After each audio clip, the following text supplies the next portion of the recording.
এবার পানিহাটির খবরের দিকে নজর রাখবো। ডেলিভারি বয়কে খুনের চেষ্টা, ডেলিভারি বয়ের উপর ধারালো অস্ত্র দিয়ে হামলা, পানিহাটি ধানকল মোড় এলাকার ঘটনা। প্রথমে যে ঝামেলার মুহূর্তের সেই ছবিটা দেখাবো আপনাদের, দেখুন।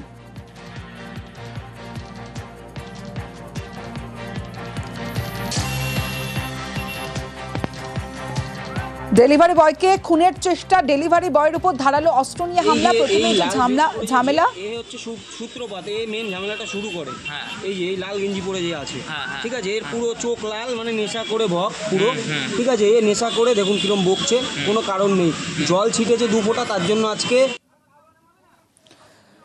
অর্থাৎ একজন ব্রিফ করছে পুরো ভিডিওটা দেখিয়ে যে ঝামেলার সূত্রপাত এখান থেকে, যেখানে সেখানে ডেলিভারি বয়কে সঙ্গে রীতিমতো ঝামেলা করছেন আরেকজন রেড টি শার্ট পরা যুবক, সঙ্গে আরো বেশ কয়েকজন রয়েছেন।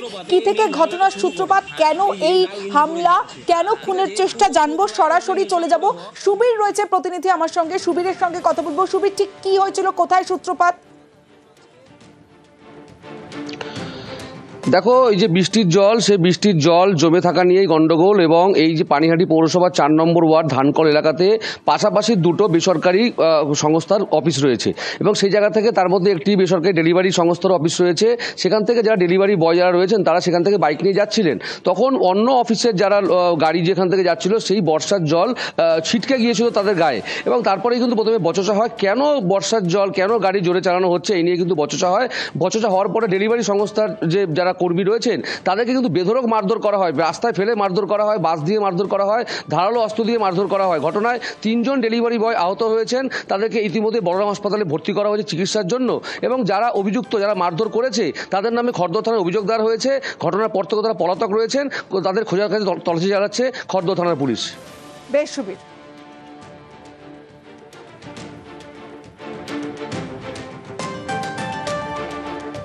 কাজে আসার পর আমি সেখানে চিল্লামিল্লি শুনতে পাই আমাদের গেটের সামনে, আমার ওপরেই মেন শুরু হয় যে তুমি গালাগালি করলে, পিছন দিক থেকে এসে ঝামেলা হচ্ছে সেন্ট্রাল ওয়ার হাউসের ছেলে এই কেসটায় পুরো জড়িত আছে। 3-4 জন মিলে যে যেরমভাবে পারে সে সেরম মারে, এবং এক বয়স্ক কাকাও ছিল, তাকে ধাক্কা দিয়ে ফেলে দেওয়া হয়। সেই কারণে আমরা প্রোটেস্ট করি। মারপিট শুধু হাতে নয়, আমাদেরকে রীতিমতন বাঁশ, লোহার রড, তারপর ওই হুক, মানে যেটা দিয়ে মাল টানে, এই হুক দিয়ে একেবারে টেনে দেওয়া হয়েছে। বহুত আতঙ্কিত, আমরা কাজ বন্ধ করে দিয়েছি।